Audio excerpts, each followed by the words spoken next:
¿Cuál es nuestro llamado? Cuando uno entiende, por ejemplo, el Islam, ¿sí? Toda persona que profese el Islam, todo negocio, toda empresa está consagrado y gran parte de sus aportes, y cuando hablo de gran parte, están enfocados a la extensión del Islam, a la extensión de esa religión. Y no es algo poquito, es suficiente. Todo está consagrado para él.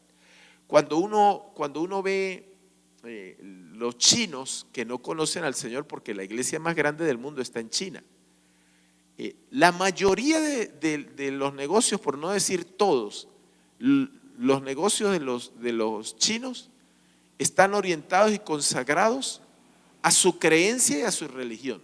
Si no, metas en un restaurante chino y lo primero que, por lo menos tiene que haber un dragón, por lo menos, ¿sí? Y el gato dorado, ¿sí? Entonces, sí, Buda, y así, hermanos, así los judíos, hermanos. Los judíos tienen ese conocimiento de sus negocios, de todos los principios, a la sinagoga y a ellos. Entonces, la misión de nosotros, o la misión de la iglesia, tiene que ser parte cultural de nosotros como cristianos. O sea, la cultura del reino tiene que llevarnos a desarrollar una cultura evangelística, pero tenemos que entender cuál es la misión y cuál es el propósito del Señor para nosotros. Entonces, si nosotros en este año, como todo el tiempo, nos enfocamos en la misión de la iglesia y en el propósito, Dios va a activar su economía, sus recursos, lo que Él necesita, lo que la iglesia necesita para la extensión del reino de los cielos. Entonces, lo que estoy diciendo es que cuando nosotros aceptamos la cultura del reino, aceptamos la misión de la iglesia, nos comprometemos. No importa si usted no está a tiempo completo en el ministerio, usted puede ser su oficio en negocios, en profesor, lo que sea, pero si tenemos aceptamos la cultura de lo que es la gran comisión, hermano, nosotros no vamos a estar pensando quién gobierna o quién no gobierna. Claro que eso importa, sí afecta, pero cuando el pueblo de Israel estuvo cautivo en Babilonia, Jeremías le dijo: porque los pensamientos que yo tengo acerca de vosotros, los planes que yo tengo son planes de bien. Entonces, ¿qué le dijo? Mientras ustedes están ahí, enfóquense, crezcan, ¿sí me entiende? Entonces, cuando uno se enfoca en lo temporal y no vemos lo eterno, entonces lo temporal nos afecta de tal manera que nos bloquea y bloquea lo eterno.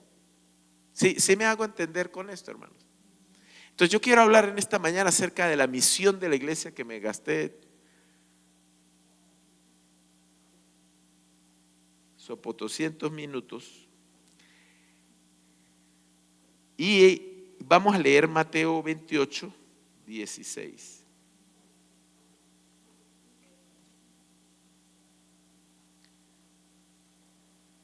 Se me perdió, ok.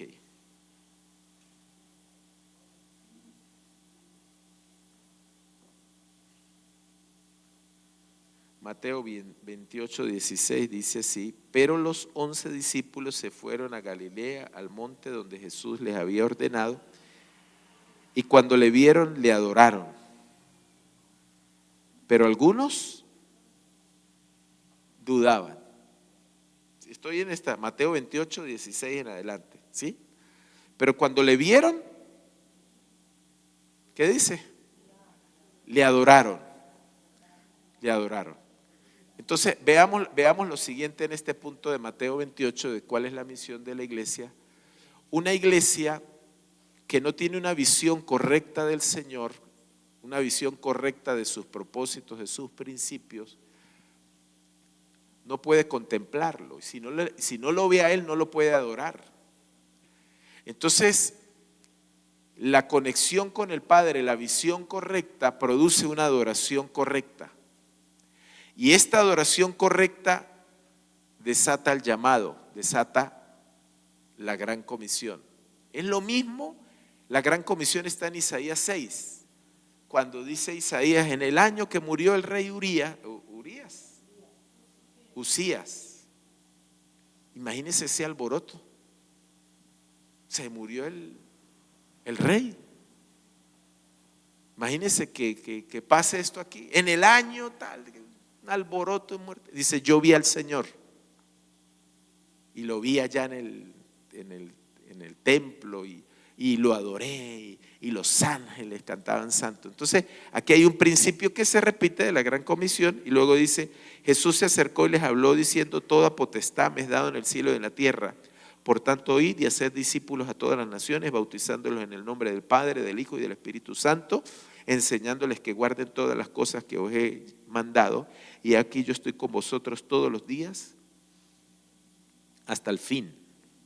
Vamos a Isaías, verso 6, capítulo 6, perdón. 6:1. Ahora sí lo voy a leer bien, ¿no? Voy a leer algunos versículos. Isaías 6:1. ¿Estamos? En el año que murió el rey Usías, vi yo al Señor sentado sobre un trono alto y sublime, y sus faldas llenaban el templo. Y empieza a describir qué había encima de él y toda esta cuestión, ¿no? Entonces el versículo 3 dice, uno daba voces diciendo, santo, santo Jehová de los ejércitos, toda la tierra está llena de la gloria. Y bueno,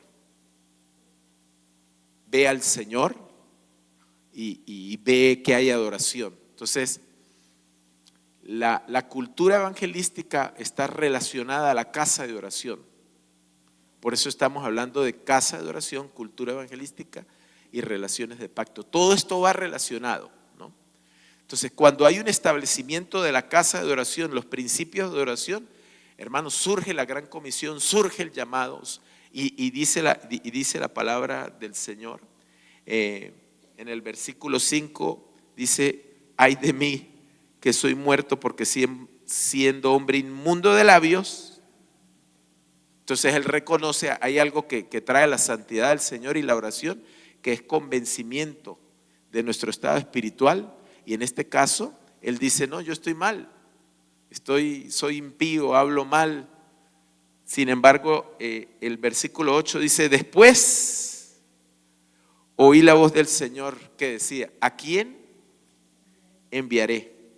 ¿Y quién irá por nosotros? Esto es un principio. ¿Y quién irá por nosotros? Entonces, cuando vemos en Mateo 28, lo que nosotros estamos viendo en Mateo 28, que es la gran comisión,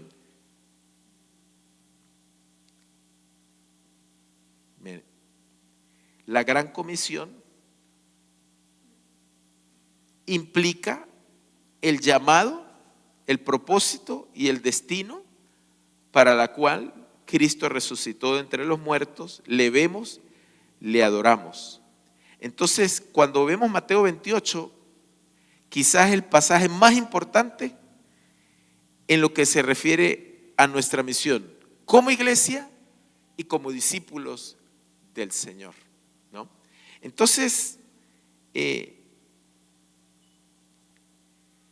Jesús estaba hablando en Mateo 28 claramente acerca de esta gran comisión, y esta comisión implica hacer lo que él estaba haciendo, es decir, predicar el evangelio. Isaías dice que después del llamado, la adoración y la contemplación y oír la voz del Señor, y mire lo que dice Isaías, ¿a quién enviaré por nosotros? ¿Sí? ¿A quién enviaré por lo que estamos haciendo nosotros?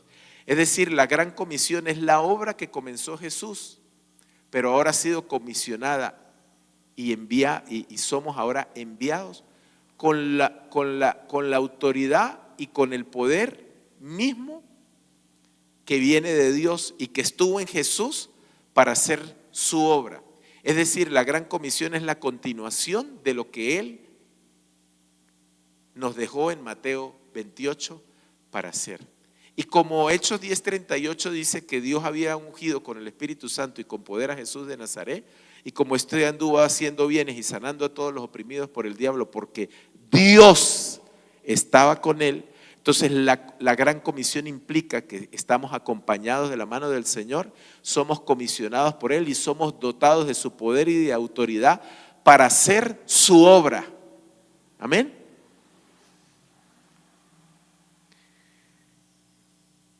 Les doy permiso que le den café a todos por el frío. No. Juan 20:21 dice así, no lo busquen. Entonces Jesús les dijo otra vez: paz a vosotros. Como me envió el Padre, así también yo los envío. Y esto es, la palabra enviado es apostolado. Y después estudiamos lo que es un apóstol, si hay apóstoles hoy en día. Como los 12 no hay ni habrá, pero la gran comisión que es el apostolado, el ir. Entonces vamos a entender más adelante en la próxima clase que tenga. Vamos a entender lo que es el principio de las misiones basado en la gran comisión. Entonces cada uno de nosotros se constituye delante de Dios como un enviado y como un misionero para cumplir la gran comisión. Y si nosotros estamos capacitados, enviados por Dios, llamados por Dios, quiere decir que la misión que Dios nos ha mandado a hacer, la podemos hacer y la hacemos donde usted tenga acceso y se haya ganado el derecho de ser oído. ¿Sí me explico? O sea, no deje el trabajo por decir voy a servir a Cristo. Usted sirve a Cristo en su trabajo. Usted sirve a Cristo en su casa, en la escuela. Usted es un enviado y comisionado de parte del Señor. Y esto no es para algunos, esto es para todos. Es la misión de la iglesia. Entonces esta comisión, dice, implica hacer lo que Jesús ya estaba haciendo. ¿Y qué es? Predicar el evangelio. Al igual que había sido enviado por el Padre, Él enviaba a sus discípulos, y mire lo que dice, a todas las naciones. Entonces, algo que implica la misión de la iglesia es que no es una misión local, sino que es una misión mundial. Y nos ha alcanzado a nosotros. Tuvimos la oportunidad hace años de ir a Llano Alto, Pueblo Llano, en Mérida, donde estaba el pastor Luis Sandoval, en una iglesia. Siempre digo que esta iglesia me gustaba porque el jardín de la iglesia eran frailejones. Entonces una iglesia que estaba a más de 3,000 metros. Y uno oyendo, hermanos, cómo llegó el evangelio a ese lugar. Cómo los americanos se metieron por todos esos pueblitos a predicar a Cristo. Es impresionante, hermanos. Es tremendo cómo corre el evangelio. Cuando estuve en Amazonas conocí la historia de Sofía Müller, una mujer que era fotógrafa o algo de arte, no me acuerdo, en Nueva York. Dejó todo con el ministerio de Nuevas Tribus y empezó a predicar desde la Guainía colombiana, toda la selva colombiana, y llegó al Amazonas. Una mujer, hermano. Y usted donde se meta la butana hasta lo último, bueno, hay una iglesia de 2, de 3, pero se conoce el evangelio. Porque alguien entendió el propósito de la gran comisión, que era ir a todas las naciones. Yo creo en las misiones locales, pero también, según la gran comisión, es una misión mundial. Amén. Gloria al Señor. Cuando nosotros pensamos en esto, la gran comisión es predicar el evangelio, pero no cualquier evangelio, sino es el evangelio del reino. Entonces, cuando nosotros pensamos en el evangelio, o como está escrito en el original, evangelión, solemos pensar en salvación personal. ¿Sí? Hay que predicar el evangelio del reino porque la gente necesita ser salva, se necesita salvación. Pero el evangelio del reino no es solamente predicar salvación para los que están perdidos, los que no conocen al Señor, sino que el evangelio del reino implica más, algo más grande.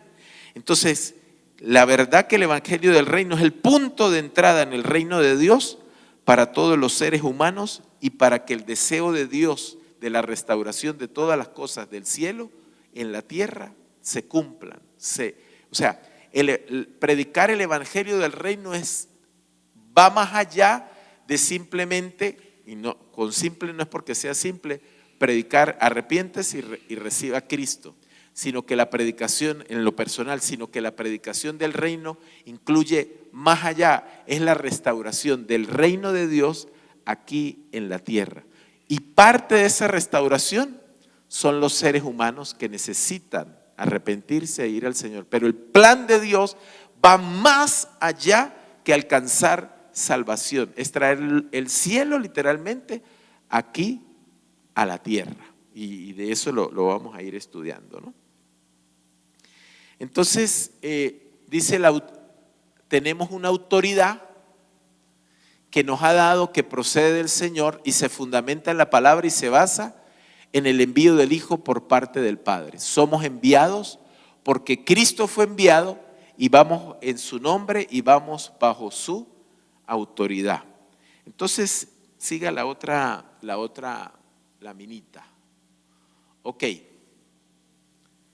ya lo leímos, la otra.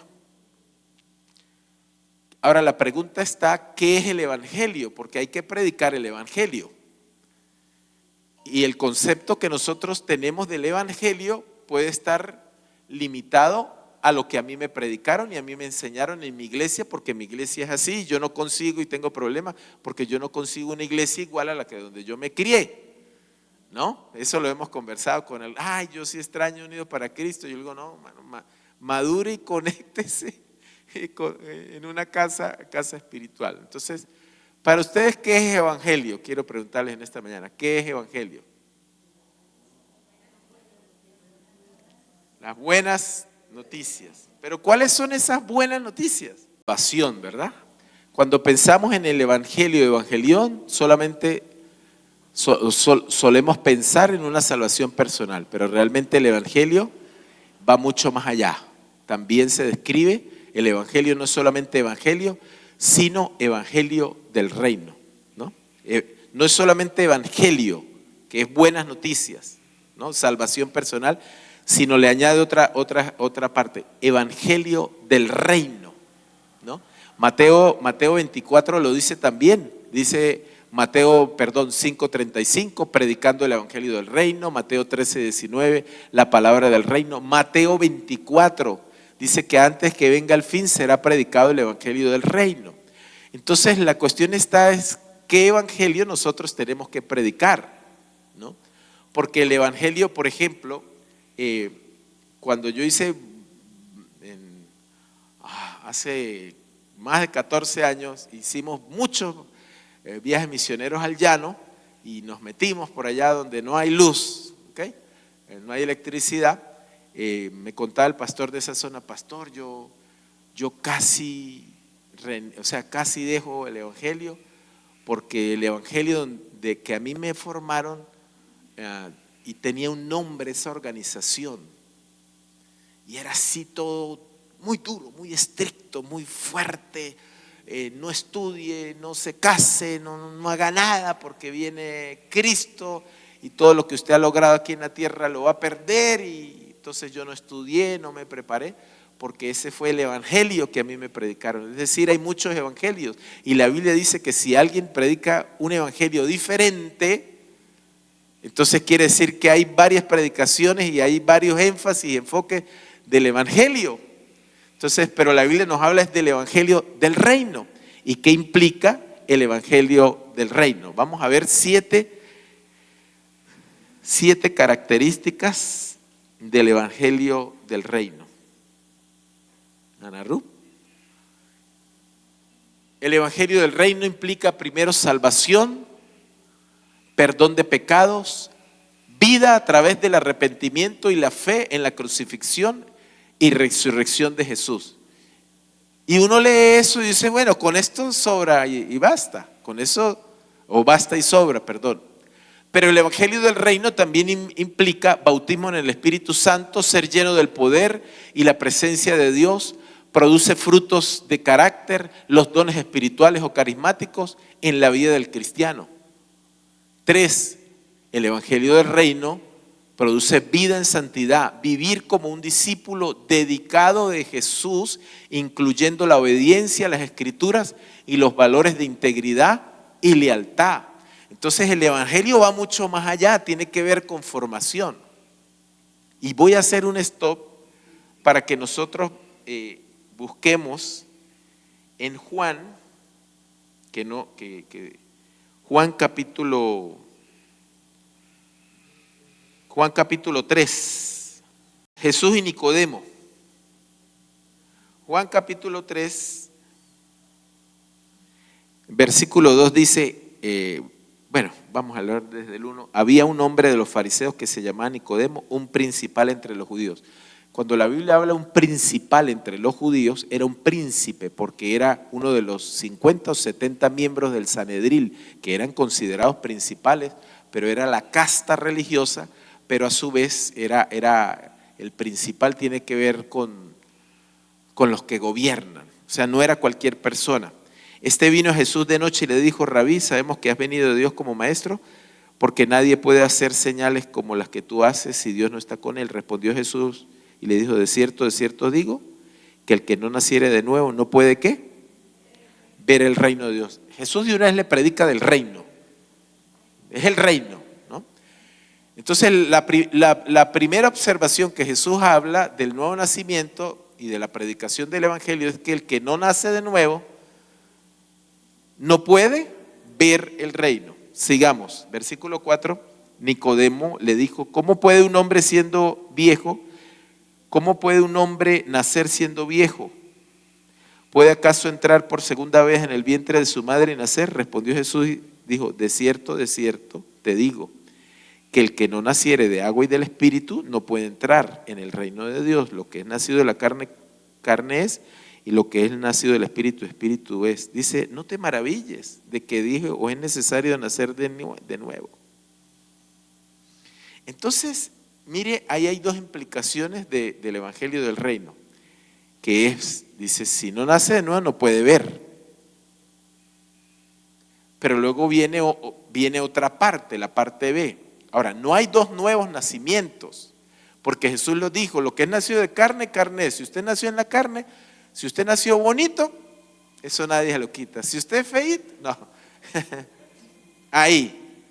Pero lo que es nacido del Espíritu, Espíritu es. No hay varios nuevos nacimientos. Sin embargo, óigame bien, en la cultura hebrea o en la cultura judía, el nuevo nacimiento se usaba en diferentes etapas de la vida. Por ejemplo, un niño que se hacía adulto a los 12 años era como si hubiese nacido de nuevo. O sea, pasa de niño a adulto. Cuando la persona se casa, era como un nuevo nacimiento, una nueva vida, ¿no? Pero el nuevo nacimiento que Jesús le está hablando es uno solo, pero tiene dos partes: ver. Entonces uno ve, gusta la palabra, viene a la iglesia, se congrega. Es como que ir al fútbol y nos gusta el fútbol, pero nos quedamos en las gradas y decimos: ¿por qué no metió el gol? Y criticamos al que está jugando y al que penó el penalti le quitamos la cabeza, y al árbitro no, ni se diga.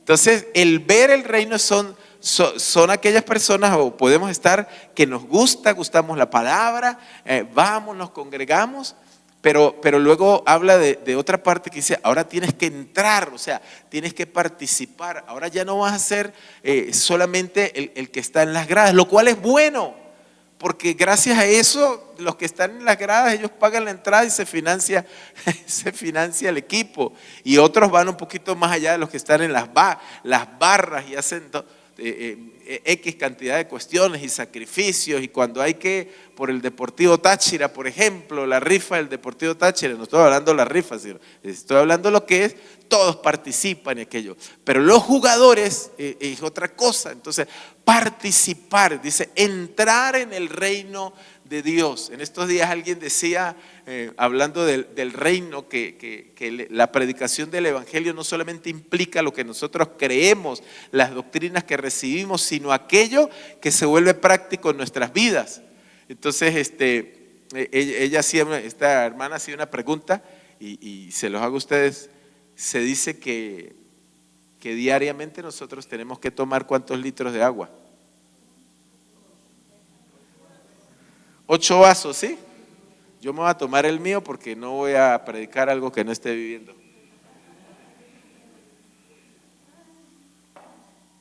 Ahora la otra pregunta, ¿cuántos se toman los 2 vasos de agua? De nosotros, o sea, los 2 litros. Sí, o sea, uno sabe que es bueno, que tiene que tomar el agua, pero entonces vemos, pero la predicación del evangelio nos lleva más allá, que es, nadie puede, o sea, si no nace de nuevo, no puede entrar. Parte A, parte B. Dios le dijo a Moisés, es una analogía que no es tan perfecta, pero Moisés sacó al pueblo de Israel, lo llevó al monte y le dijo, vas a ver la tierra que fluye leche y miel, pero no vas a entrar.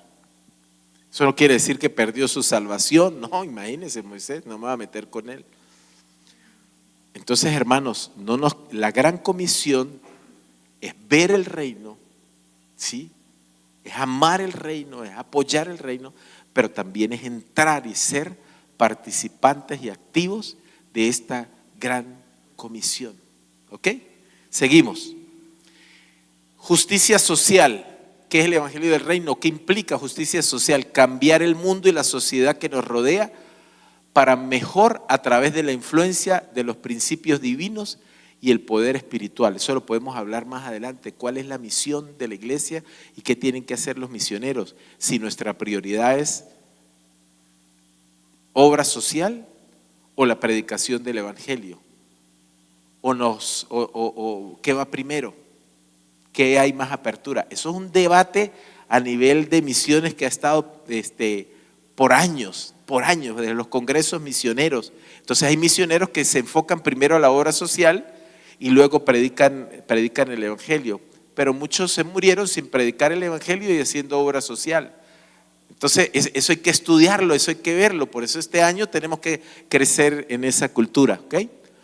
Aunque la justicia social y la predicación del evangelio del reino van de la mano, ¿sí?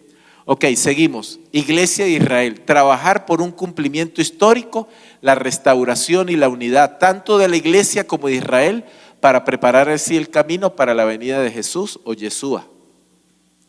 Porque la Biblia dice que habla de 2 plenitudes, la plenitud de Israel y la plenitud de los gentiles. Entonces habla de que cuando los gentiles y cuando los judíos o el pueblo de Israel llegue a la plenitud. Entonces mire que la predicación del evangelio no es solamente ya recibí a Cristo y soy salvo y no me voy para el infierno, sino que lleva muchas más cosas. La segunda venida, preparando al pueblo de Dios para permanecer firme en los tiempos del fin, declarando la venida de Yeshua o de Jesús en gloria y juicio que está cerca. Y el evangelio del reino implica el conocimiento del reino milenial. El reino del Mesías se establecerá en la tierra con paz entre las naciones. ¿Por qué está Yeshua? Porque esto lo escribió el mismo autor del estudio que estamos haciendo de relaciones de pacto, que se llama, ¿cómo que se? Asher. Ajá. Entonces, hermanos, siga, Ana Ru. Hay hay una parte que dice: toda autoridad y toda potestad me es dada, ¿no? Esta parte hay que entenderla, porque voy a leerlo textualmente, porque cuando Jesús habla de la autoridad que ha recibido, se refiere a su derecho de gobernar sobre todas las naciones y todo el orden creado. Cuando habla de yo tengo toda autoridad, generalmente uno dice No es la autoridad para echar fuera demonios, sanar enfermos. No, es la autoridad y el derecho legal que Él tiene para gobernar todas las naciones de la tierra. Y lo bonito de esto, hermanos, es que usted y yo somos parte de ese reino y de ese gobierno. En otras palabras, la predicación del reino de Dios va mucho más allá de alcanzar salvación, sino que estamos predicando que el rey que vino ha de venir a gobernar y a traer juicio y justicia en todas las naciones. Y usted y yo, dice la palabra del Señor, nosotros con Él somos llamados a ser reyes y sacerdotes juntamente con Él. Pero claro, uno ve esto y uno lo ve como bueno, cuando yo me muera y por allá lejos, entonces no le pone como mucho ánimo a esto. Mire, hermano, cuando los justos se levantan en una nación, Jehová reina juntamente con ellos. Aunque viene un cumplimiento perfecto en el milenio, entonces así, aquí voy a usar lo que yo hablé al principio. Cuando Abraham intercede por Sodoma y Gomorra, está diciendo es que los justos se levanten. Hermanos, si en este año nosotros no nos levantamos, no a tirar piedra, ni no, enfocados en el evangelio del reino, hermanos. Ahí está la bendición para esta nación. La bendición para esta nación está en su boca y en su corazón. Está en que la iglesia entienda esta gran comisión. Y yo en estas madrugadas, porque yo no sé qué nos ha pasado, pero el lunes estamos tan afiebrados de venir al ayuno que nos paramos a las 4 de la mañana, hermano. A las 4 de la mañana. ¿Verdad, Natalie? A las 4 de la mañana y ya, ¿qué? Entonces, hermanos, yo creo que este tiempo donde uno vea la noche oscura y la vaca negra, yo que no veo, sí, porque uno lo puede mirar así, hermanos, es un tiempo para extender el reino de Dios aquí, hermano. Es extender el reino,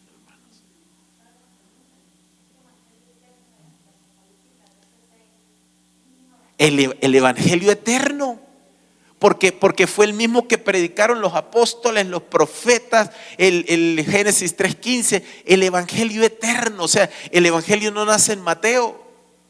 El evangelio nace cuando, el evangelión, la buena noticia, nace cuando Dios determina, y yo habitaré en medio de ellos. Y ya termino de contestar esta pregunta con una historia. Entonces, esta autoridad implica su segunda venida y el establecimiento del reino, por lo que no podemos pensar que la autoridad tenga que ver con el dominio de la iglesia en la sociedad. Hay una teología y una teoría que se llama la teoría de los 7 montes. ¿La han oído? Yo creo que sí la han oído. Sí, aquí vino un predicador y nos predicó la teología de los 7 montes. Esta teología de los 7 montes también es conocida como la teología del reino de King Now, el reino ahora. Entonces esta teología nos dice que la iglesia tiene que crecer en influencia política, económica tan grande, de tal manera que la iglesia recoja todos los 7 aspectos de la sociedad establecidos a través de 7 montes. Entonces habla del arte, de la cultura, de la política, entonces por eso vemos el movimiento cristiano político, y no estamos criticando eso, pero porque dice esto sí es el reino. Yo tuve un amigo, que es más, yo me lo gané para Cristo. Entonces él trabajó en la gobernación cuando hubo un gobernador que ganó y que supuestamente era cristiano, y él me dijo, esto sí es el reino ahora. Esto sí es reino. Claro, está ahí conectado con la política, pero él decía que eso es así. Pero esa teología o esa teoría, no es ni teología, va en contra del principio de la palabra. O sea, porque sí va a haber una restauración de todas las cosas y sí va a haber una influencia en todas las áreas de la tierra, pero eso va a ser en el milenio. O sea, la iglesia no tiene que escalar a posiciones políticas para tener influencia, porque Dios escogió lo vil y lo menospreciable del mundo para llegar a predicar el evangelio en todas las naciones. Y Jesús dijo: mi reino no es de este mundo. Entonces esta teoría de que es de ahorita ya, entonces cuando la iglesia esté posicionada en alta influencia es cuando Cristo viene a gobernar y a reinar, y eso no es así. Pero claro, no lo vamos a estudiar ahorita, sino que lo vean. Una vez vino un predicador y nos habló de esto de los 7 montes, y eso se ha movido mucho. Hay un predicador que murió en un avión, un negrito de Bahamas, que él predicaba mucho. Por ahí tenemos Price, no me acuerdo, él predicaba el reino, y uno lee el libro y uno se emociona, ¿no? Entonces uno empieza a levantar hombres. Y por aquí un congreso que hubo por allá en la Posada, que vino un hombre, sí, entonces todo es plata y todo es venga y tal, y es en eso, ¿no? Bueno, no me voy a meter porque si no me tocan la campana. Entonces, la autoridad adquirida por Jesús es la de gobernar, la de convertirse en rey sobre toda la creación. Sin embargo, este aspecto gubernamental de asumir el trono sobre la tierra, ocupando el lugar que le corresponde, solo se realizará plenamente en su segunda venida. Cuando establezca su reino, se siente en el trono de Jerusalén como hijo de David, hijo de Dios y Mesías prometido. Hermanos, siga la otra, Ana Ruth. El llamado que nosotros tenemos y la predicación es muy gloriosa, hermanos. Es muy gloriosa. Porque uno se pone a ver, hermano, cómo van las naciones. Si vemos ahorita en la actualidad, estoy viendo las noticias, que guerra por allí, que Rusia por acá, que ahora Trump quiere Groenlandia y va a haber movimientos y le tira punticas, pero bueno, pero ¿y Canadá por qué no? Sí me entiende. Entonces los gobernantes de la tierra buscan establecer ese reino, ¿no? Su reino. Pero hermano, esto no va a tener solución. Esto no va a tener solución. Entonces no se ponga triste, hermano, no se ponga triste. O no nos pongamos tristes. Porque cuando venga el engañador, dice, él va a predicar paz y seguridad a las naciones. Esa va a ser la predicación. Pero usted cree que va a haber paz y seguridad, la gente va a experimentar. No lo va a experimentar. No va a haber eso. Pero el evangelio del reino es la predicación de que el Rey de reyes y Señor de señores viene a gobernar y viene a solucionar todo eso. Pero no tengamos, o sea, no lo veamos así como, ay, ¿cuándo será eso? Porque yo todavía me como la arepa pura. La arepa rellena con otra, dijo, con una más chiquita. No, hermanos, tenemos que entender que en el evangelio y el gobierno del reino ustedes son hijos de ese rey. Somos hijos de ese rey. Yo les voy esto lo vamos a subir a Narru para que lo tengan. Entonces mire que el evangelio es una historia que contar, el evangelio del reino. Debemos contar la historia de que un gran rey, a quien se le ha dado todo dominio y autoridad, viene a ocupar su lugar y sentarse en su trono. Viene a traer justicia, a juzgar toda la tierra y a gobernar sobre las naciones.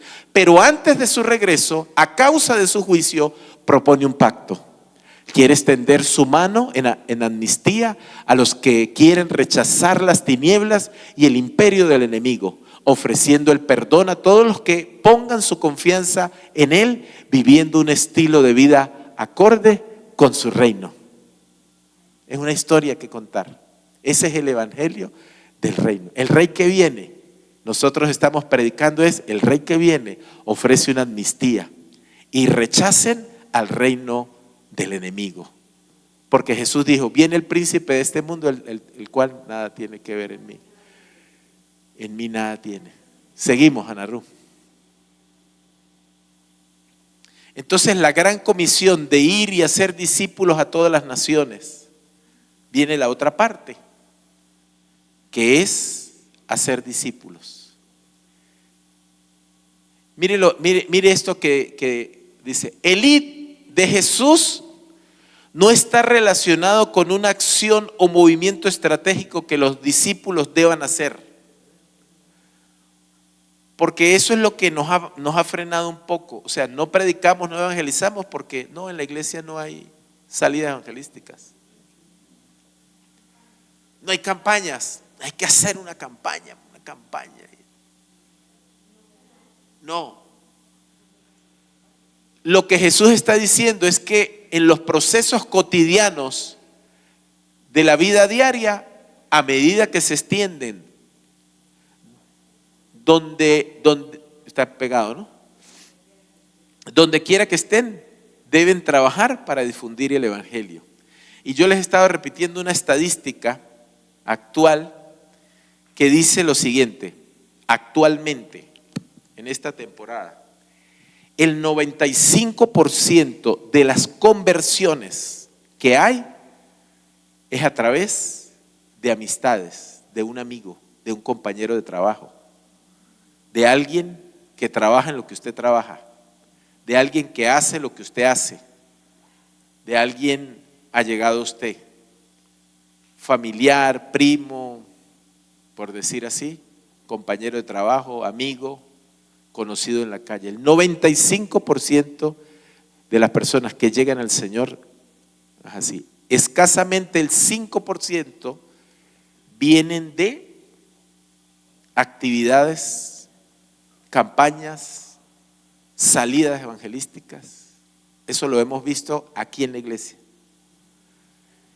Hicimos el año pasado una salida evangelística. ¿Qué hay que hacer? Claro que sí. ¿Que hay que salir a evangelizar corporativamente? Claro que hay que hacerlo. Eso no se puede parar, porque el sembrador dice, regó la semilla. Una cayó allá donde está, en todos lados. Eso hay que hacerlo. La salida que hicimos a tomar tensión, ¿cuántos contactos hubo? Creo que eran 470 personas que les predicamos y decisiones de fe. Se tomaron la atención, oramos por ellas, les dimos la hojita, bueno. Pero si uno se pone a ver cuántos llegaron de esos 470, aquí ha llegado gente que dice, yo llegué porque, bueno, porque ustedes predicaron allá. Sí me entiende. Entonces esto nos lleva a nosotros replantearnos cómo es la acción de la iglesia y cuál ha de ser el enfoque de la iglesia. ¿Cuál va a ser el enfoque de nosotros? En diciembre, el hermano Alberto, conocen a Alberto, ¿no? El hermano tiene pasión por predicar y orar y se puso a pedir ropa y la gente le colaboró y pastor, mire, vamos para la autopista, una invasión, no me acuerdo. Y allá fuimos y se les dio, el hermano, mire, ven, ¿no? Les llevamos ropa, ellos le prepararon comida a los niños y bonito, ¿no? Y está bien hacer eso, a mí me gusta hacer eso y hay que practicarlo más y la obra social, eso es muy importante, ¿no? Lo que se hizo en Amazonas, hermano, la ropa que se envió, uno no puede ir de misiones y ver que o sea, entonces Dios mueve toda su maquinaria, el Señor apasiona a la iglesia porque todo lo que usted hace importa. Pero entiendan lo siguiente, el 5% de las conversiones suceden tal vez por esos actos. Entonces tenemos que replantearnos cuál va a ser nuestro enfoque en este año. Y no es porque nos los pasemos haciendo campañas en la calle y no prediquemos en la calle, sino que usted y yo tenemos que adoptar una cultura, por ejemplo, Señor, dame una sola persona, dame uno, un amigo, un familiar, un conocido. Entonces, en vista de eso, esto no se ha terminado. Un pez a la vez, la pesca milagrosa. ¿Qué es esto? Un devocional de 7 días que se llama 7 días con Jesús. ¿Esto es para usted? No, esto es para que usted lo adquiera y le regale a alguien, porque es bonito que le regalen algo a uno, ¿verdad? ¿Sí? Entonces usted con su amigo, con su amiga, salud, llega y le dice: amigo Jonathan, yo tengo una gandola, él tiene una gandola, y, oye Jonathan, te quiero regalar esto. ¿Qué es esto? Esto es una oportunidad para predicar el evangelio del reino. Esta es una oportunidad, o sea, uno tiene que ganarse el derecho de ser oído, uno tiene que buscar la estrategia, porque de repente si yo le llego con un tratado así, arrepiéntete, Cristo viene, y así como una copia, así como, ay mira, salió ahí medio, y no lo estoy despreciando, ¿no? Yo me leía todos los tratados de Chips, ¿se acuerdan? Pero esto es una oportunidad. Entonces, bueno, uno gana uno. Si las estadísticas me dicen que el 95% de las conversiones están en su boca y no en campañas y no en evangelistas, entonces uno dice: ¿y los evangelistas y el ministerio evangelista? ¿Qué vamos a hacer con los evangelistas? ¿Desaparecieron? No, se multiplicaron. Muchos evangelistas. Que hay que hacer campañas y hacer actividades en las iglesias. Eso no se puede parar. Todo lo que sume, bienvenido sea. Pero esta gran comisión parte de nosotros, hermanos, de este llamado. No hay excusa, hermanos. Entonces no se salga de trabajar, hermano. No deje el trabajo por... Yo sé que hay un llamado a los dones del ministerio y está bien. Yo estoy en esto, hermanos, desde los 18 años. Yo me fui a estudiar a Ciudad Bolívar, geología y minas. Yo les he contado el testimonio. Me vine porque no aguanté, ¿no? Estuvo con mi hermana, mi hermano, pero yo no. Entonces cuando yo llegué, yo dije: ¿qué hago? Mi mamá me dijo: mi hijo, busque la manera porque yo ya no le puedo dar estudio. Son 7. No, una situación fuerte en la casa. No. Yo cuando me casé, tenía que casarme a juro porque ya no tenía dónde vivir. Sí, en serio. ¿Dónde está Rosa después? Claro, ¿verdad, Rosa? Que yo dije: no, si no me caso, ¿dónde llego? Por ahí en estos días animé a unos amiguitos. Sí, por algo que pasó, papá perdió una casa, no se había construido. Hasta ahora se está construyendo la casa. Y yo dije: no, yo tengo que, uy, me acelero. Pero, sí.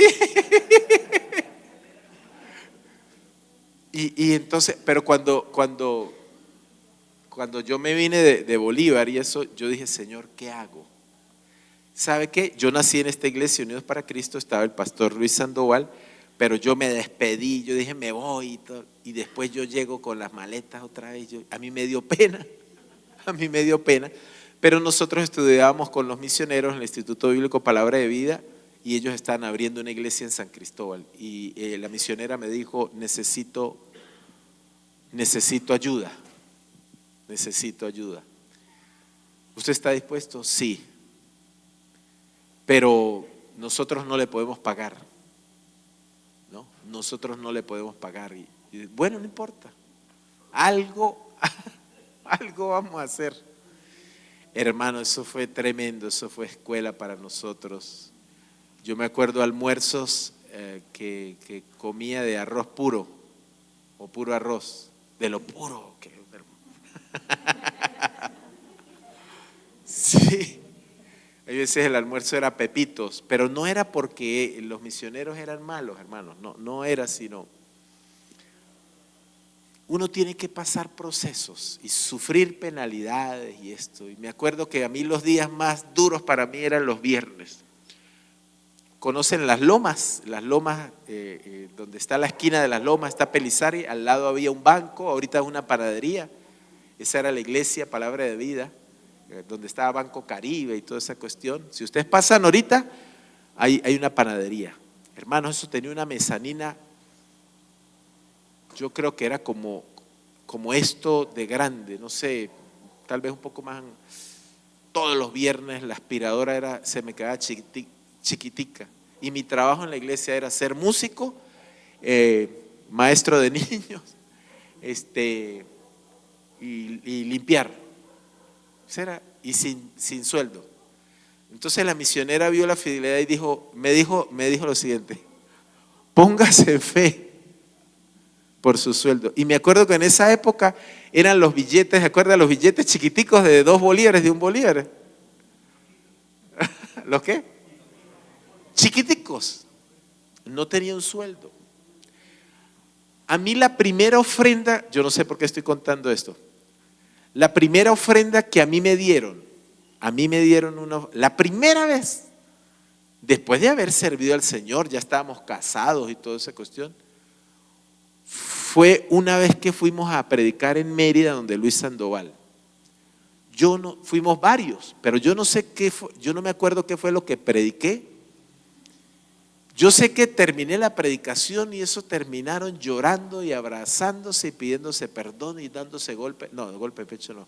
Pero la iglesia fue muy movida y tanto que el pastor Luis Sandoval dijo: mire, Luis, es la primera vez que nosotros vamos a dar una ofrenda de este tipo. Yo le dije: pero esta ofrenda es para todos los que... No, esa ofrenda es para usted. Resulta que nosotros teníamos una bendita tarjeta de crédito, pero para poder ir a Mérida nosotros teníamos un Renault, ¿me acuerdas del Renault en el que llevamos a un Renault 11 azul, y no tenía cauchos? Entonces me acuerdo que los cauchos costaron 1,000 bolívares, pero antes de la devaluación era 1,000,000, no me acuerdo. Yo sé que de 1,000,000 a 1,000 era, no me acuerdo cómo era la cuestión de los ceros.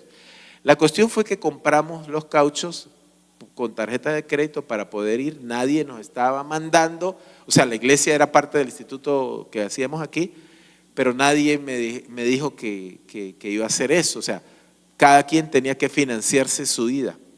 Bueno, esa palabra fue tan buena que justamente me dieron lo de los cauchos, pero claro, yo tuve que usar más el crédito porque, o sea, había que usar el efectivo. Pero fue justo. Pero eso después de sopotoscientos años.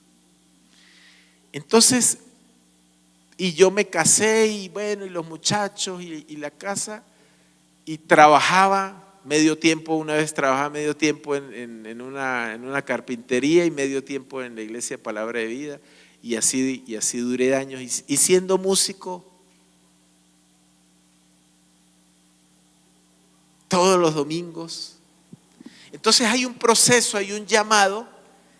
Entonces, pues esta predicación del Evangelio del Reino, algunos son llamados a ser pastores, evangelistas, pero mi trabajo y lo que yo hago no es más importante de lo que usted hace, porque igual Dios nos va a llamar y a pedir cuentas, es donde nos puso. Usted puede ser abogado, puede ser arquitecto, ingeniero, lo que sea, y si usted es un embajador del Evangelio del Reino donde está, es igualito. O sea, el hecho de que nosotros seamos pastores no quiere decir que somos más espirituales que ustedes. Tenemos el mismo evangelio que predicar, la misma autoridad, el mismo llamado. Sí, Dios hace llamados especiales y específicos para determinadas cosas en el ministerio, lo hace. Pero el evangelio del reino somos llamados todos. Necesitamos crear y desarrollar una cultura evangelística como iglesia local para este año 2025. Sí, gana, creo que. Entonces Isaías dice: después oí la voz del Señor que decía: ¿a quién enviaré y quién irá por nosotros? Respondí: Señor, heme aquí. Entonces, bueno, conseguí esa foto de este misionero. ¿Y qué vamos a hacer en este año, hermanos? ¿Qué vamos a hacer en este año? ¿Quién dice: Señor, envíame a mí? Envíame a mí. Yo sé que si vemos esta estadística, el 95%, nosotros tenemos una bendición que se llama casas o grupos de alcance. Hay que usar ese recurso. Hay que usar ese recurso.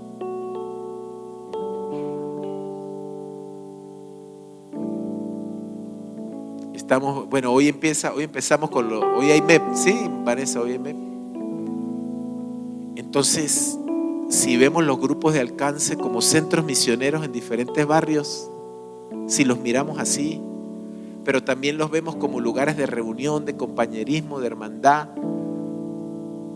donde un amigo invita a otro, tenemos un recurso, hermanos, y gracias a Dios lo tenemos, los grupos de alcance. Pero también tenemos el llamado a ir más allá, a ir más allá. Tengo una carga que no se me ha quitado, hermanos, no sé cómo hago, no sé qué pastilla tomar, pero tenemos allá a Amazonas, nos están esperando, y uno piensa en recursos, ¿verdad? Porque, oye, no, eso no es barato. Y yo les conté de otros que están más abajo, están en Brasil, que traduciendo la Biblia, y, pastor, no hay quien disipule. Entonces hay una oportunidad de ser misioneros discipuladores, de capacitar al cuerpo de Cristo en esos lugares.